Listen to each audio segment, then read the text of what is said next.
Ya Wizara ya Ardhi, Nyumba na Maendeleo ya Makazi imetua bungeni hii leo. Wabunge wakati wakichangia wameonekana wakijielekeza zaidi kutaka kupatiwa mwarobaini kwa migogoro ya ardhi ambayo inaonekana kuendelea kuota mizizi mijini na vijijini. Kwa takwimu ambazo zimetolewa ndani ya bajeti yenyewe zinaonyesha katika kipindi cha miaka minne jumla ya mashauri ambayo yamefunguliwa ni 111,810 wakati mashauri 101,175 yakiamuliwa. Hii inatupa picha tu ya kwamba migogoro yenyewe bado imeendelea kuwa sugu na hivyo ni lazima jitihada zifanyike. Kwenye maamuzi tunaona ya kwamba katika kipindi hicho hicho cha miaka minne migogoro 18,005 ilitatuliwa kiutawala, maanake katika ile ngazi ya halmashauri. Kulikoni, migogoro ya ardhi bado imeendelea kuwa ni kama donda ndugu. Kila ambacho kinafanyika bado ni kama kinaivuta shati hivi serikali na kuonekana kwamba migogoro hiyo inahitaji umaalumu wake ili itatuliwe. Hiyo ndio itakuwa mada yetu kwenye Uchanganuzi hii leo. Mimi naitwa Nurdin Selemani. Yangu matumaini ya kwamba siku yako imekwenda salama salmin. Studio kujadili hili tumemwalika mkurugenzi mtendaji wa taasisi ya Haki Ardhi Cuthbert Tomito. Karibu sana. Nashukuru sana. Kwema. Kwema kabisa. Mambo anasema. Tunamshukuru Mungu. Yes, habari za Azam TV. Hapa ni kwema kabisa. Ukisikia migogoro ya ardhi watu kwanza wanataja haki ardhi. Kabisa. Tuanzie hapa kwenye takwimu ambazo tumezisikia za ambazo zipo ndani ya bajeti yenyewe. Kuendelea kusikilizwa kwa mashauri zaidi ya 11,725 katika ngazi ya utawala. Hii kwanza inatupa tafsiri gani? Inatupa tafsiri kwamba ardhi ni rasilimali muhimu. Ni rasilimali ambayo kila binadamu anahitaji.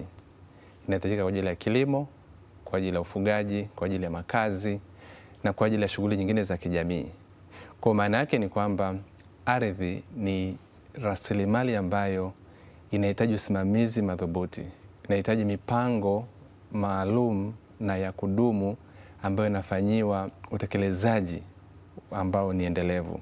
Lakini pia inatupa tafsiri ya kwamba tunahitaji kuelewa watumiaji wa ardhi ni kina nani na mahitaji yao ni yapi na ni kwa namna gani wasimamizi wa hii ardhi kwa maana ya rasilimali wanatambua mahitaji ya wahusika wenyewe. Naposema mahitaji ya wahusika namaanisha wakulima, wafugaji, lakini pia wafanyabiashara, lakini pia wananchi kwa ujumla kwenye maeneo yale ambayo yanatumika kwa ajili ya kilimo, yanatumika kwa ajili ya biashara, yanatumika kwa ajili ya huduma za jamii, lakini pia yanatumika kwa ajili ya maeneo ya kupumzikia. Lakini pia tafsiri tunayopata nyingine ni kwamba kuna gap au kuna mapungufu sehemu fulani. Aidha ni kwenye sera, aidha ni kwenye sheria, aidha ni kwenye utekelezaji wa hivi mambo mawili, kwamba tuna sera nzuri, tuna sheria nzuri, lakini utekelezaji wake ni changamoto. Lakini pia tunapata tafsiri ya elimu kwamba je, elimu kuhusiana na kupata, kutumia na kumiliki ardhi, je, imefika ipasavyo na imefika kwa wahusika? Na wahusika hapa tunamaanisha makundi kadhaa. Moja ni viongozi wenyewe wanaohusika na usimamizi wa sheria na utekelezaji wake, na tunaanzia ngazi ya kitongoji, ngazi ya kijiji, halmashauri ya kijiji, lakini pia kwenye mabaraza ya ardhi ya vijiji, mabaraza ya kata, mabaraza ya wilaya, lakini pia tunazungumza habari ya viongozi katika ngazi ya kata kwa maana ya waheshimiwa madiwani, lakini pia watendaji wa kata, lakini pia tunakwenda katika ngazi ya wilaya. Tuna wataalamu pale kwenye ngazi ya wilaya, idara ya ardhi, lakini pia tuna wataalamu wengine, wanasheria na wengineo. Lakini pia tunazungumza kundi la muhimu sana ambalo ni watumiaji wenyewe wa ardhi wakubwa ambao ni wakulima na wafugaji nchini, na ambao ndio kundi kubwa kabisa hapa nchini. Je, wamepata elimu sahihi? Waona? Hapo kwenye elimu. Hapo kwenye elimu. kufunguliwa kwa haya mashauri katika kipindi hiki cha miaka minne, hayo 118,810 haiwezi ikawa labda ni sehemu ya ishara kwamba watu wametambua umuhimu na sababu ya kuona kwamba lazima waende ili wapate haki zao? Uko sahihi kabisa, na nilitaka kuja huko kwamba unajua, tunapoona mashauri yanaongezeka kwenye mabaraza ya utatuzi wa migogoro ya ardhi, kuna ishara mbili. Ishara ya kwanza ni kwamba watu hawana kabisa elimu. Kwa hiyo umilikishwaji wa ardhi unafanyika pasipo kufuata utaratibu. Kwa hiyo kama utaratibu haufuatwi, maana yake ni kwamba kutakuwepo na malalamiko na watu wanaenda kulalamika. Lakini tafsiri ya pili ni kwamba watu wamepata elimu, na kwa sababu kuna makosa yalifanyika miaka ya nyuma katika kupata, kutumia na kumilikisha hiyo ardhi, watu wanaanza sasa kutafuta ufumbuzi wa matatizo yao. Lakini kwetu sisi sasa katika nchi ya Tanzania, mimi nasimamia eneo hasa la kwamba elimu bado haijafika, kwa sababu kwa mtopo uzoefu wa kiardhi tuna vijiji zaidi ya 12,300 na tumeshafanya vijiji takribani 3,000. Ambacho tunabaini ni kwamba sheria ya ardhi ya vijiji kwa bahati nzuri ipo kwa lugha ya Kiswahili, ile sheria namba 5, lakini haisambazwi ipasavyo kwenye vijiji. Na sheria ile ya ardhi ya vijiji ndio inayotoa mamlaka ya usimamizi wa ardhi ya kijiji kwa halmashauri ya kijiji, lakini pia ndio inayotoa mamlaka kwa mkutano mkuu wa kijiji katika kuisimamia halmashauri ya kijiji katika masuala ya ugawaji na umilikishaji wa ardhi. Sasa unachobaini ni nini? Unabaini kwamba tuna kundi kubwa la viongozi wa vijiji, kwa maana wajumbe wale 25 wa halmashauri ya kijiji, ambao kwa bahati mbaya hawapati elimu au mafunzo elekezi pale wanapochaguliwa. Kwa mfano mwaka 2024 umechaguliwa viongozi wa halmashauri za vijiji, lakini hawajapata semina elekezi kuhusiana na usimamizi wa ardhi na rasilimali. Lakini kumbuka, ndio wenye jukumu la usimamizi wa ardhi ya kijiji, na mojawapo ya jukumu ni ugawaji wa ardhi na umilikishaji wa ardhi. Kwa hiyo unakuta wanatekeleza wasichokifahamu. Ni kweli sheria inasema kwamba ardhi ya kijiji inasimamiwa na kumilikishwa kimila, lakini katika kusimamiwa na kumilikishwa kimila kuna taratibu za kisheria za kufata, ambazo bahati mbaya unakuta mwenyekiti wa kijiji na wale wajumbe wengine wanaosimama katika ile halmashauri hawazijui zile taratibu za kufata za kisheria. Kinachotokea ni nini? Kinachotokea ni kwamba katika ardhi ya kijiji kuna maslahi mengi sana. Kuna maslahi ya uwekezaji mkubwa wa ndani na nje, kuna maslahi ya wananchi wenyewe pale kijijini, lakini pia siku hizi kuna maslahi ya wananchi wengi wanaotoka nje ya vijiji, wanatoka Dar es Salaam, wanatoka Arusha na kwingineko kwenda kutafuta maeneo vijijini kwa ajili ya shughuli mbalimbali. Kwa unakuta hao viongozi wa kijiji wanaingia katika mtego wa kugawa ardhi pasipo kufuata taratibu. Sasa nini maana yake? Maana yake ni kwamba baada ya miaka kadhaa unakuta kuna familia ambayo sehemu ya ardhi iliyogaiwa ni familia ambayo ina watoto zaidi ya 5. Unapokuja kumuuliza baba yao au mama yao au mtu yoyote, ardhi ya baba iko wapi? Wanaambiwa ni katika eneo lililogaiwa kwa mwekezaji, ni katika eneo lililogaiwa bwana fulani. Kwa wanaanza kutaka kudai ile haki yao. Wanapoanza kudai haki yao, kuna mabaraza ya utatuzi wa migogoro ya ardhi. Nimesema awali kuna baraza la ardhi la kijiji. Mabaraza ya ardhi ya kijiji na mabaraza ya kata yanafanya usuluhishi. Sasa usuluhishi, unajua, ni swala la hiari kati yangu mimi na wewe. Vijijini changamoto iliyopo kwenye mabaraza haya ni elimu ya usuluhishi. Kwa sababu usuluhishi, ni kweli kila jamii kwenye kijiji ina taratibu zake za usuluhishi. Kuna wengine wanakaa wanakunywa pombe, wamesuluhisha. Kuna wengine wanakaa wanapika ubwabwa, wanasuluhisha. Lakini inapofika kwa swala la ardhi, usuluhishi unakuwa ni mgumu, kwa sababu kuna aidha kupoteza wote, kuna aidha kupata nusu kwa nusu. Lakini elimu ya usuluhishi ni muhimu, kwa sababu tunazungumza ardhi ambayo ukiipoteza umepoteza sehemu ya maisha yako. Kumbuka nimesema kwa Tanzania sehemu kubwa ya ardhi inatumika kwa ajili ya uzalishaji wa chakula. Na wananchi hawa vijijini ndio wazalishaji wakubwa wa chakula. Kwa hiyo mabaraza ya ardhi ya vijiji na mabaraza ya kata, tunapozungumza sasa namna ambavyo kwa tunazungumza habari ya elimu, wanakosa pia elimu ya usuluhishi wa migogoro. Unajua, kabla ya mwaka 2021 mabaraza ya kata yalikuwa yanatoa hukumu kama mahakama. Lakini baadaye jaji mkuu wa Tanzania alibaini kwamba mabaraza ya kata yanafanya makosa mengi sana. Kwa hiyo ilifanyika sheria, mabadiliko ya sheria ambayo yalielekeza mabaraza ya kata yafanye usuluhishi. Sasa kumbuka, unazungumza habari ya kufanya usuluhishi si tu kwa wanavijiji wenyewe, lakini pia kuna watumiaji wengine wa ardhi wanaotoka nje ya kijiji. Na hapa ndo unapata mkanganyiko. Sasa ndio maana unakuta kuna kesi nyingi zimekwenda katika ngazi ya utawala. Kwa nini? Ni kwa sababu wanashindwana kwenye usuluhishi. Ndio maana unakuta kwa mfano zile kliniki za ardhi, unakuta ongea na waziri, si ndio? Zinapata watu wengi kwa sababu usuluhishi umefeli. Okay. Unaona, usuluhishi umefeli kwa sababu unafanya usuluhishi na mtu ambaye wana matumizi tofauti ya ardhi. Kuna mwekezaji, kuna mwananchi, au kuna mtu kutoka nje ya kijiji ambaye lengo lake amenunua tu ardhi, ameiacha pale iendelee kukua thamani, baada ya muda atakuja kuiuza. Lakini kuna mwananchi ambaye yeye kwake inabidi alime, apande, avune, apate chakula na ziada kwa ajili ya kuuza. Moja ya kipaumbele ambacho kimeelezwa katika bajeti yenyewe ni upangaji, upimaji na umilikishaji wa ardhi. Haya mambo yanaweza akatusaidia kwa namna gani kututoa kwenye mkwamo wa migogoro ambayo kila uchao imeendelea kulalamikiwa? Ni mambo ya msingi sana: kupanga, kupima na kumilikisha. Lakini kwanza nitakupa mfano.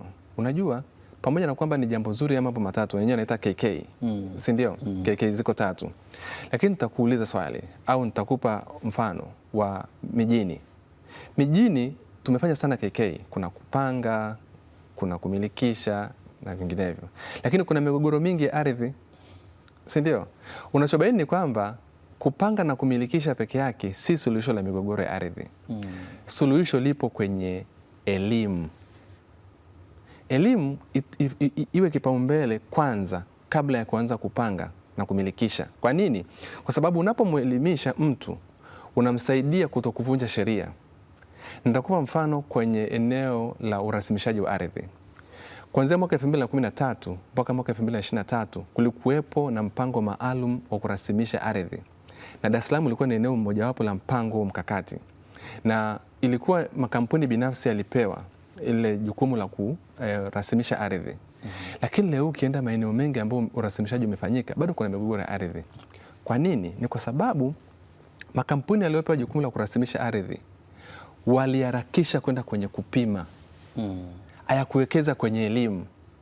Na unakuta mimi na wewe tunapakana kwenye eneo, lakini wewe hujapata elimu, mimi sijapata elimu. Wewe umeenda kuomba hati, umekuja na wataalamu wamepima mpaka kwenye eneo langu. Na kumbuka, eneo likishapimwa, ukitaka kufanya mabadiliko yoyote nje ya utaratibu ni kosa la jinai. Kwa hiyo unakuta kuna migogoro ambayo imeanzishwa na upimaji kwa sababu elimu haikutangulia. Kwa hiyo hizo KK 3 ni muhimu sana, lakini mimi na kama nayetokea katika sekta ya ardhi, ningeishauri serikali kwamba iwekeze kwenye elimu. Elimu kwa viongozi wa vijiji, elimu kwa viongozi wa mitaa, elimu kwa wananchi, lakini pia elimu kwa makampuni yanayopewa jukumu la kupima ardhi, kwa sababu unajua si serikali pekee inayofanya ile kazi ya kupima. Serikali imejaribu kukasimisha hayo majukumu kwa makampuni ambayo yanawasaidia kupima.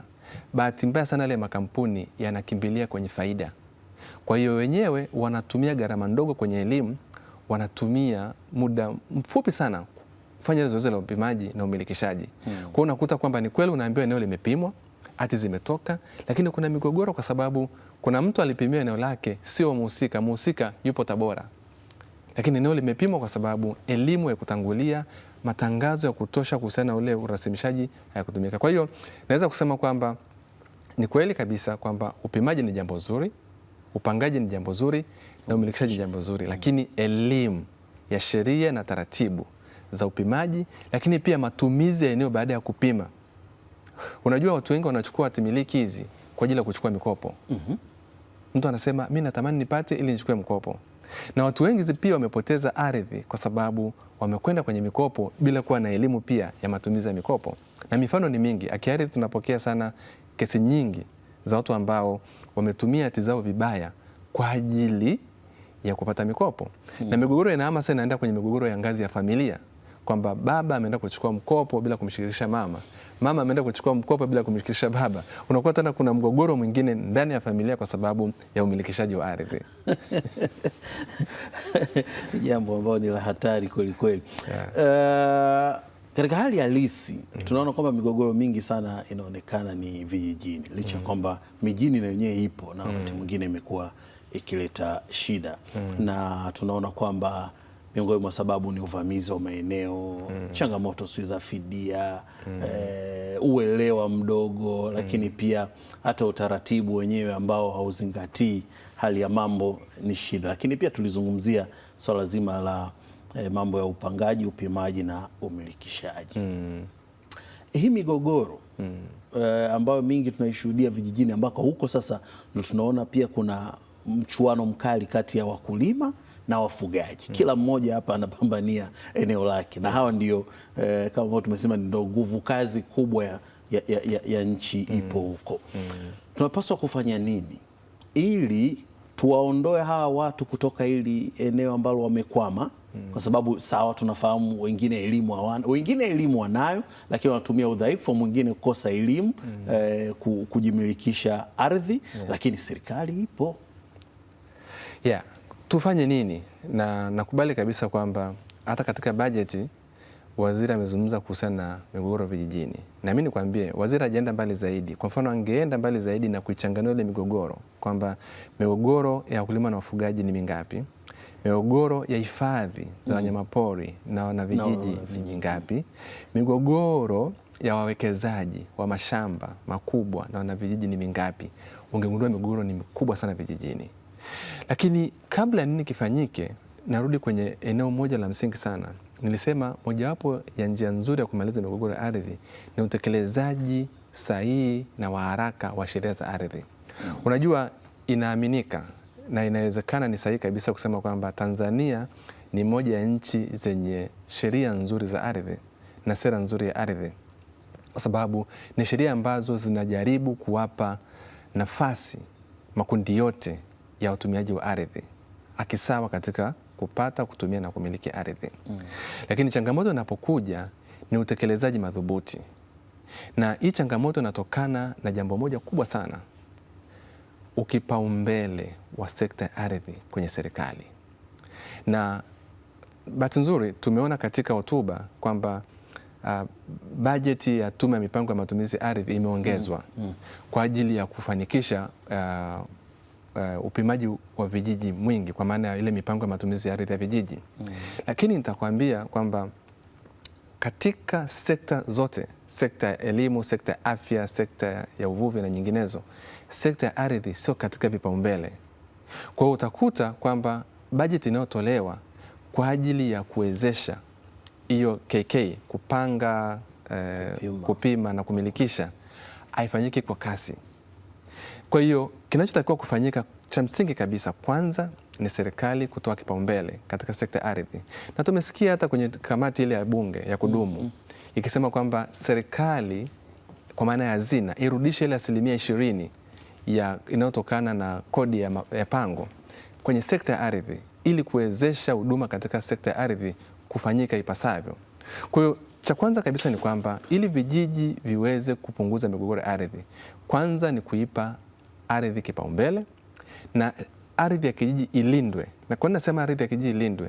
Ikifanyika mipango ya matumizi ya ardhi itasaidia kuilinda ardhi ya kijiji, kwa maana ya kwamba kilimo kitapewa ardhi ya kutosha na ufugaji utapewa ardhi ya kutosha.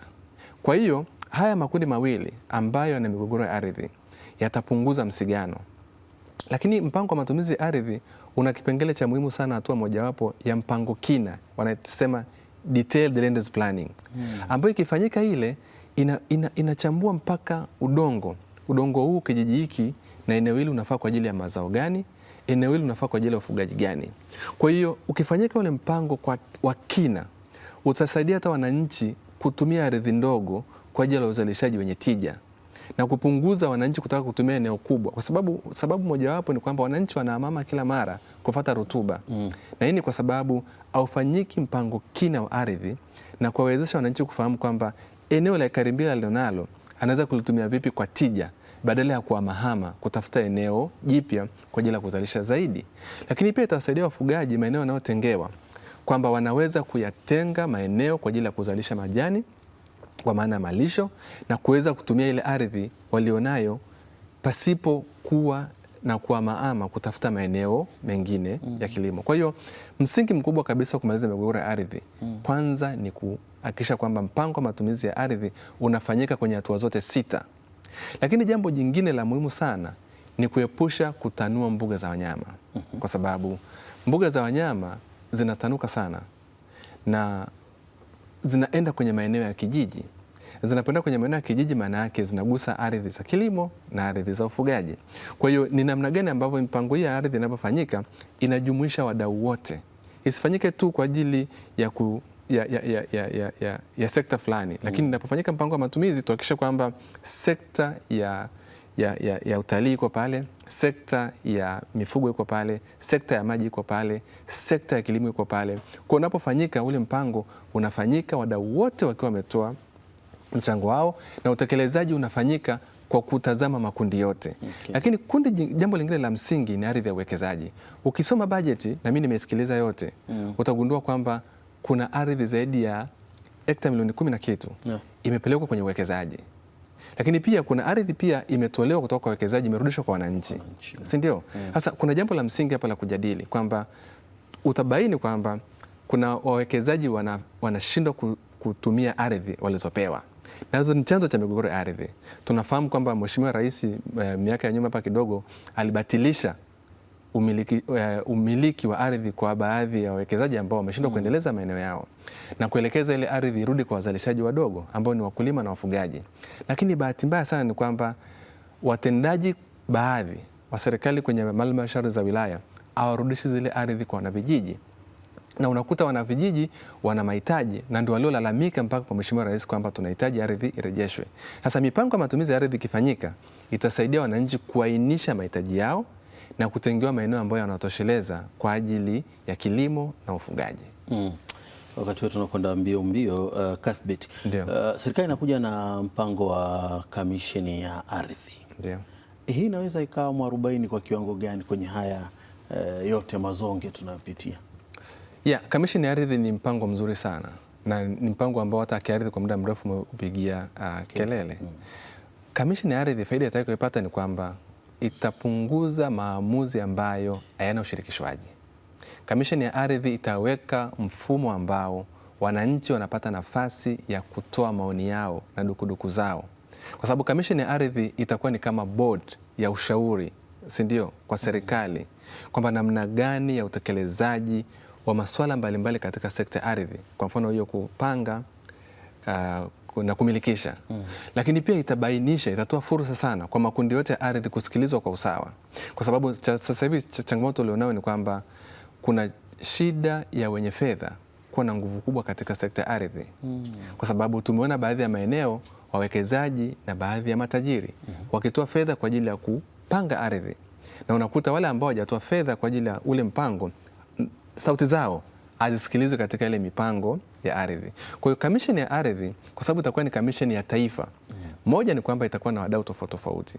Kwa kitendo cha kuwa na wadau tofauti tofauti, maana yake inatoa nafasi na fursa ya mjadala, kwa sababu unajua ardhi ni swala la kisiasa, ardhi ni swala la kiuchumi, ardhi ni swala la kijamii.